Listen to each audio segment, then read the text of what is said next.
Սահմանափակումների նոր շրջանակ է ստեղծվում վարորդական վկայական ստանալու համար։ Տրանսպորտային միջոց վարելու սահմանափակումների առկայության դեպքում տեղեկատվությունը Արմեթ համակարգից ավտոմատ կերպով կփոխանցվի ՆԳՆ էլեկտրոնային ռեգիստր, ինչը հիմք կհանդիսանա վարորդական իրավունքի դադարեցման համար։ Այս մասին փետրվարի 10-ին խորհրդարանի հերթական նիստում ճանապարհային երթևեկության անվտանգության ապահովման մասին օրենքում փոփոխություններ և լրացումներ կատարելու մասին օրինագծի երկրորդ ընթացմամբ քննարկման ժամանակ հայտարարել է ՆԳՆ-ի տեղակալ Արմեն Ղազարյանը։ Փոփոխությունը կատարում ենք վարորդական վկայականի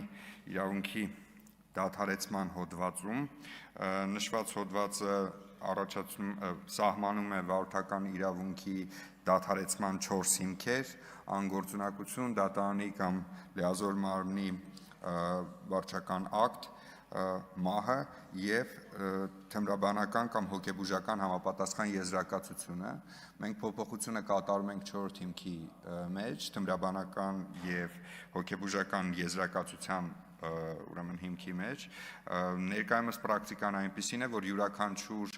վարչական գործառույթ իրականացնելու ժամանակ ներքին գործերի նախարարության համապատասխան ստորաբաժանումը հարցում է կատարում թմրաբանական և հոգեբուժական հաստատություններից եզրակացություններ ստանալու համար։ Օրինագծով առաջարկվում է բժշկական մարմնի եզրակացությունը փոխարինել էլեկտրոնային տեղեկատվությամբ, որը կտրամադրվի առողջապահության նախարարության կողմից։ Նա հայտնել է, որ վերջին 4 տարիների ընթացքում այս խախտման հիմքով 2370 վարորդ զրկվել է իրավունքից։ Արժեպաշտպանության և անվտանգության հարցերի մշտական հանձնաժողովի նախագահ, Քաղաքացիական պայմանագիր խմբակցության պատգամավոր Անդրանիկ Քոչարյանն էլ իր հերթին կոչ է արել մշակել ավելի խիստ պատժամիջոցներ ղեկին հեռախոսով խոսելու, ինչպես նաև երեխաներին տեղափոխելիս հատուկ նստատեղերի մանկական աթոռակների բացակայության համար։